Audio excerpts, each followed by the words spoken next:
Planetiers Home Gathering, sejam bem-vindos. Hoje trazemos o debate entre dois dos maiores pensadores da sustentabilidade a nível mundial para discutir os grandes desafios que se aproximam.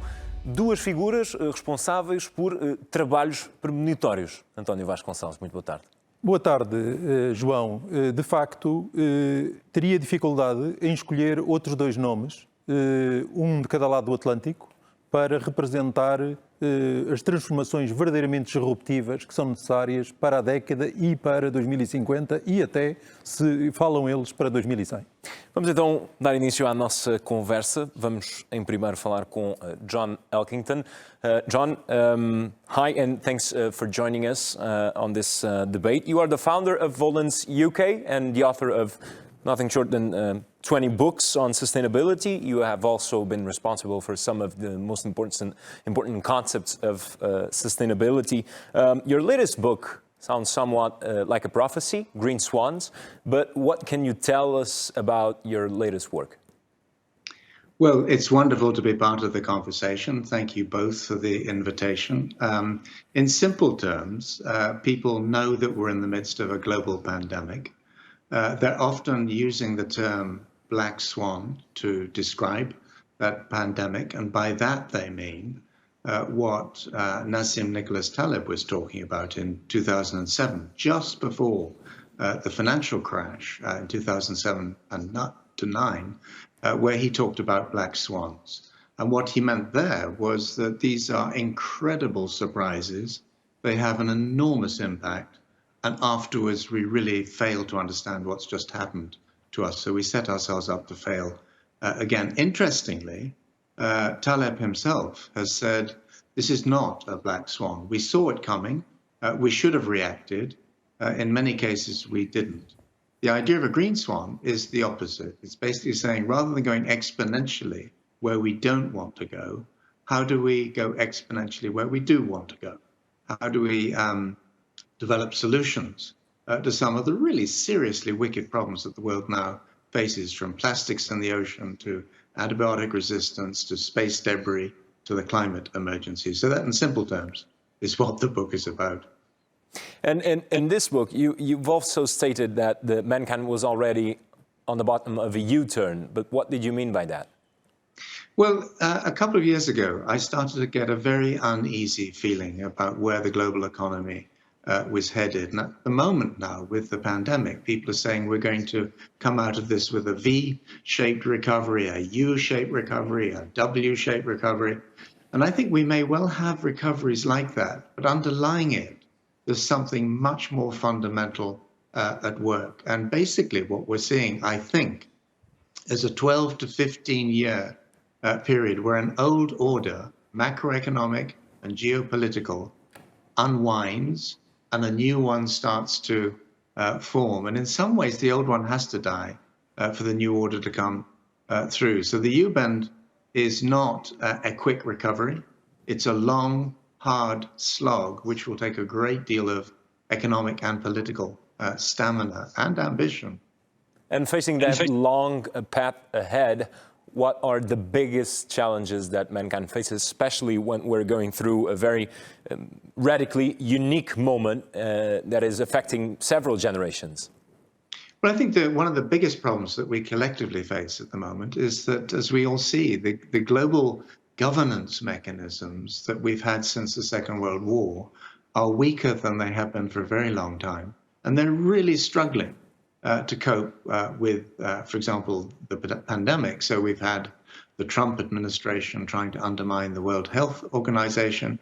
And this is with a pandemic that we can see absolutely right smack bang in our faces. The climate emergency is a much bigger challenge, much longer lasting one. And there, I think, even more, the global governance mechanisms are struggling to deal with that challenge. Now, I'm not a pessimist. I think that our species tends to do its best work when it's backed itself into a corner. And one of the messages in the book is that we've backed ourselves into the mother of all corners. Thank you, John. I'll get back to you in a moment. Now I want to open the conversation to our other guests, Paul Hawken. Thanks for joining us. You've also You are also responsible for key concepts related to sustainability and obviously important books on the themes that we're currently discussing. But in 2013, you started Project Drawdown. What can you tell us about it?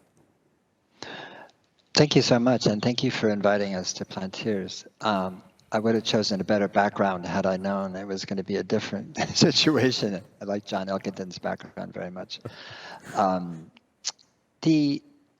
In 2001, what I noticed was that when the IPCC third assessment came out, that it painted a pessimistic future, as have every assessment of the Intergovernmental Panel on Climate Change. But what I noticed at that time is that nobody really knew what to do. I mean, it sounds strange, but even to this day, if you really ask people what to do, they'll say, well, you know, I should probably be vegetarian, or maybe get an electric car, or, you know, I should travel less. You know, I mean, there's these vague kind of sort of things that they may or may not do.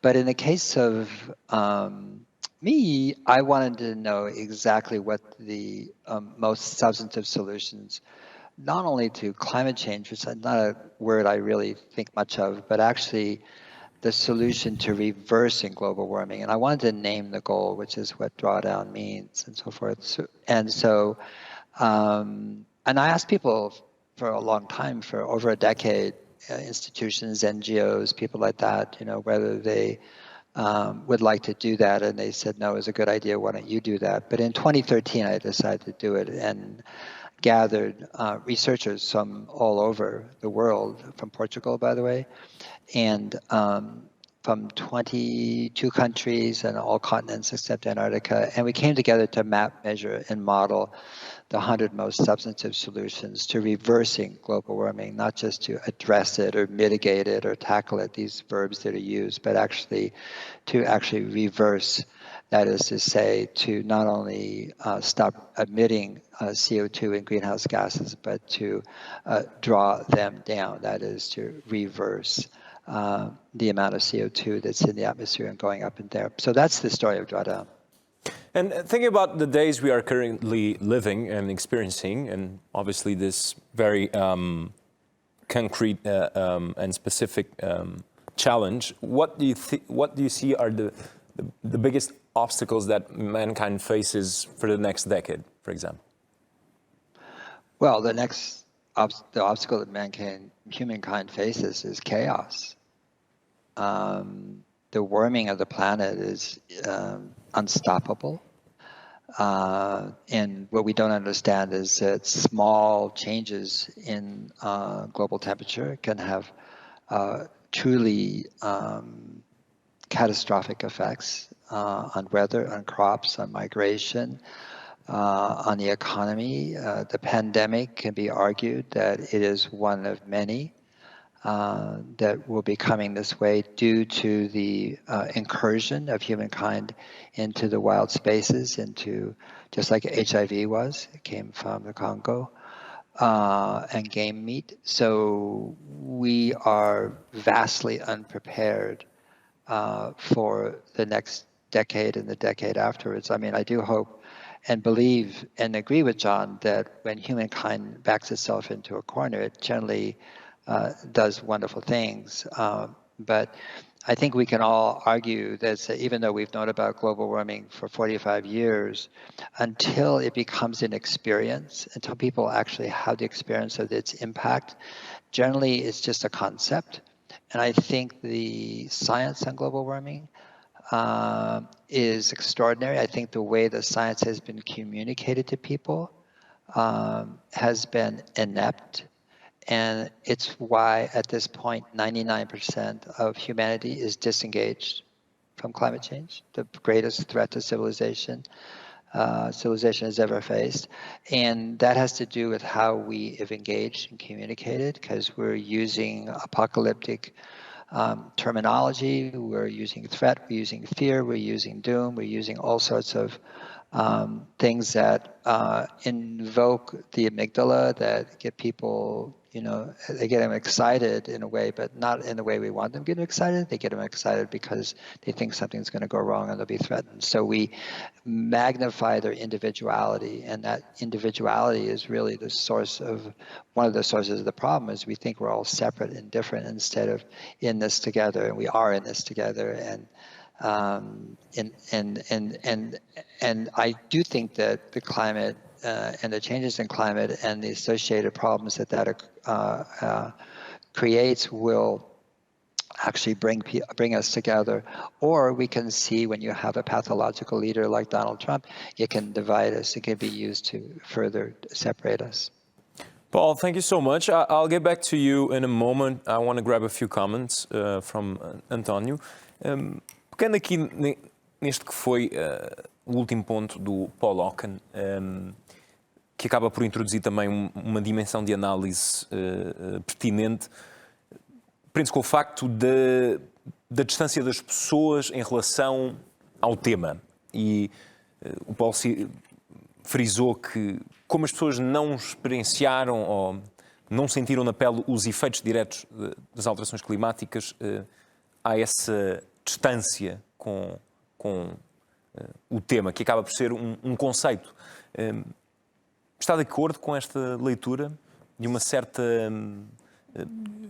distanciamento em relação à urgência, digamos? Bom, desde logo aquela questão do U-curve de que fala o John, que falava o John já antes, em 2019 e antes, é muito curioso, porque se nós falássemos às pessoas em 2019 que estávamos no fundo de uma U-curve, diga-me, João, se acha que as pessoas pensavam que estávamos a brincar ou não.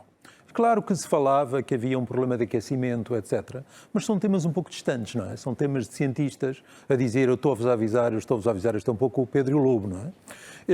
Ora bem, eu creio que, nesse sentido, o vírus talvez tenha tido um papel premonitório. Ou seja, o vírus acaba por fazer, se calhar, o papel que o clima não consegue fazer suficientemente, que é ter um impacto nas pessoas, chega para lá, e, atenção, acordar as pessoas. É um pouco isto que eu vejo. E o Paulo também, nesta última questão, falou do caos. Aquilo que se aproxima é o caos. É uma visão pessimista ou realista? Eu acho, repare, que ambos são otimistas e puxam pelo pessimismo para chamar a atenção, para fazer uma grande chamada de atenção de, meus amigos, não podemos estar a brincar mais tempo. Mas repare, quando alguém em 2001, como o Paul, por exemplo, ou toda a vida também do John, ao longo de décadas, estamos a falar de pessoas que trabalham nestes temas há muitas décadas, não é nem há 3, é para aí há 5. Quando estamos a falar, portanto, de caminhadas destas, de uma pessoa que em 2001 está a pensar num plano para reverter o aquecimento global, claro, em 2013 pega gente por todo o mundo, incluindo um cientista português, pelo menos, e começa um trabalho colaborativo sob a liderança dele para traçar as 100 soluções de reverter a situação, explicar com números comparáveis todas as soluções. Eu diria que não podem ser pessimistas, são pessoas que estão a tentar, pelo menos, alterar profundamente o estado de coisas. E hoje temos um conjunto de construções extraordinárias sobre como, de facto, fazer acontecer. Eu diria, se os líderes mundiais, que tantas vezes se juntam para a fotografia, pegassem nestes dois senhores e talvez mais alguns, e se sentassem à mesa, sinceramente, eles têm as soluções. Falamos de duas figuras com um sentido de imediatez, digamos assim. Voltamos ao nosso convidado, John Elkington. John, we were commenting here in studio Paul's latest intervention and how he was explaining and trying to explain how people may feel distanced from what we face as climate change nears and is present in our lives. Do you feel that COVID-19 and this pandemic has somewhat accelerated people's sense of urgency towards what we're talking and discussing here? I think to some degree it has. It's an accelerant. It's accelerated many different things in our societies and economies, digitization and the sort of shortening of supply chains and so on. It's a huge distraction, though, for many politicians and for many business leaders. So I would expect in the short term, climate change will be less considered than it would once have been. On the other hand, I think what the pandemic has very clearly shown is that we face systemic crises. In our small planet, everything is linked to everything else. You know, it might be wildlife trafficking or people digging bat guano out of a cave, and then through subway systems and airlines and so on, we're able to sort of project these diseases, which Paul has already referenced, around the globe. So my hope is that people will understand this is one systemic crisis among a number. And just a final comment. I mean, I listened to Paul. I've read his work over a very long time. I think he's a beautiful writer. I think one of the things that you were talking about optimism and pessimism. At some level, it doesn't matter whether we're optimistic or pessimistic. This stuff is happening. But it does matter because unless we're reasonably confident that we can solve this, it simply isn't going to work. So just a very public thank you to Paul for his work over the decades now. Thank you, John. I'll turn to Paul now. Paul, you've mentioned in your final intervention, you mentioned Donald Trump, and to that extent, what key role can the U.S. play in the future, in the near future? Well, the United States needs to heal itself, and the United States has what happened more interestingly than the response to COVID was actually Black Lives Matter. And that movement and the murder of George Floyd was, I think, a trigger for the United States to actually realize what kind of country we've been and continue to be, not only internally but externally. We're a militaristic country that tries to dominate the world, that doesn't really interact in a way that is supportive to social equity and justice or injustice, how you look at it. And so the role the United States can play hopefully will be spelled out in this coming election in the sense, do we want to have a country that takes seriously the welfare and the well-being of its people, not only its own, but those in the rest of the world, and to act as a global citizen as opposed to a global bully. And so in the sense that the 4% of the world's population is responsible for 25% of the world's greenhouse gas emissions, obviously the United States can lead a very, very important role in understanding how we can unwind our impact both internally and externally in a way that actually improves the lives of everyone and improves the quality of our work and improves human dignity and gives us purpose and meaning, as opposed to right now, what you have. And I think if you paint it honestly, if you paint the United States where we're at, we're a lost country. We don't know who we are, and we don't know what leadership is, and we don't know where we're going. So the United States is at a very crucial point. I do believe that it will be helpful, and it's already happened, that the world no longer, I don't think the world sees the United States as the city on the hill, the shining example of freedom and democracy. I don't think that's true. I think that's a good thing, but it doesn't mean it's a good thing that America has fallen so far so fast. And in that possibility is, of course, a recovery, a sense of restoration, renewal of our true core values, not the ones that have been imposed upon us by basically economic systems that are corrupt and a government that is totally corrupt. Thank you, Paul.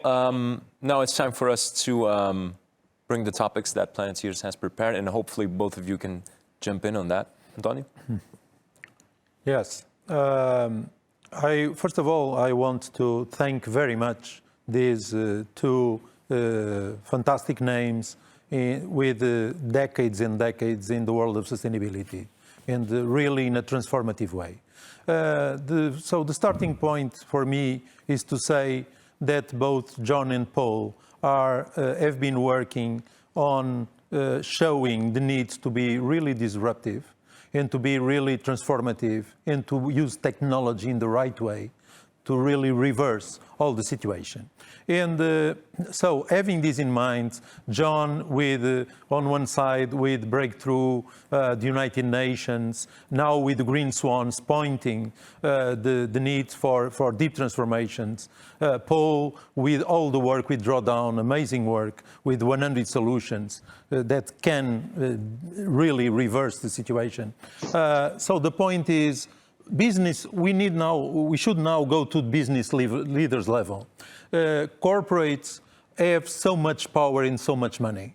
And it's not only countries, it's more, corporates that can change and reverse the situation. And when we hear you both, we hear that there is some lack of going deep enough and transformative enough with businesses. Corporate social responsibility is not enough. What can you say, both of you, about these needs for the role of business leaders, how they can be really transformative? Let's start with John. Well, earlier on today, I was on a call to Malaysia, big conference coming up. I was being instructed not to talk about some of the difficult industries. So I said at some point, I'd like to talk about some of the difficulties that industries are now experiencing. For example, fossil fuels. You look at ExxonMobil, it's lost an immense amount of its value over the last few years. BP and Shell, more European companies, have recently announced something like $20 billion in stranded assets, each of them. So in a way, some of the challenge now for business is to manage the decline of some of the industries that were the giants, the commanding heights of the old economy. The other side of the equation is that there is a new economy evolving very, very rapidly. We think most obviously of renewable energy or electric vehicles or whatever it might be. But soil carbon capture, all sorts of different things are now starting to be experimented with, many of them in Paul's book project, Drawdown. But I think we've got to, as the sustainability movement or industry even, engage those emerging business leaders now and influence their thinking before it's too late, before they become the new incumbents and say, well, there's a limit to what we can do now because we know what we're doing. I think this is a really important moment in which to engage the future of business. Paul, do you want to share your insights on this as well? Yeah, I couldn't agree more. And I also want to acknowledge John's work. John is my mentor for the last 30, 40 years. I mean, I've always looked at John as the pivot point in understanding not just sustainability in the way the word was originally intended, but also in its relationship to corporations and businesses. I do think that the work I'm doing right now is called Regeneration, Ending the Climate Crisis in One Generation. It's the book will come out next year. Just to give you an example, though, I do feel that on a corporate level, there's a kind of a shock right now in terms of disorientation, because they're seeing, for example, like John mentioned, Exxon fall from the Dow Jones and I think lose 2/3 of its market value, and these huge write-offs and so forth. So we are in the midst of a profound change that I think was written off or ignored or basically marginalized by corporate leaders. And I have written a speech for a CEO that, let's just say, it's one of the 3 largest companies in the world, all right? And it'll come out in Climate Week. And he is calling for his company to be a regenerative company, which is the first time any business of any size has actually going to come out and say that. And regeneration is very, very different than sustainability. Regeneration is about the restoration, the renewal, about bringing back what has been lost, about looking at the impact it has on all the living systems, on wetlands and peatlands and forests and farmlands and grasslands and oceans and so forth, and not simply doing no harm, but actually acting in such a way that we start to bring back life. And I think it's important to understand for all of us that that pathway is open to every one of us on all levels of agency. And that the default mode of nature, when you stop scraping, poisoning, burning, logging, clear cutting, and harming nature, the default mode of nature is to regenerate. So that is innate in this beautiful earth we live in. And so what we're talking about is corporate systems that start to look at what would it mean to be in alignment with biological principles. And that conversation is beginning. And I think that betokens extraordinary changes, because corporations, for all the things that they get wrong, and they get a lot wrong, are brilliant at the same time. The people work in them, the research, the capacity they have to actually make change and to create and to innovate is there. So, I mean, we need everybody, all hands on deck to do this one. It's not like the Conference of the Parties, the IPCC is going to solve this. It's not that individual action, becoming a vegetarian or not eating beef or whatever is going to do it. I mean, it's going to take all levels of agency, and the corporate one is crucial, obviously, because of its dominance.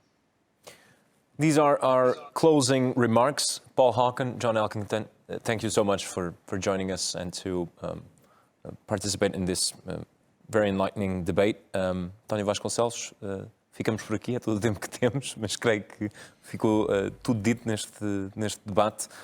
Está concluído mais um encontro de Planetiers Home Gathering. Até breve.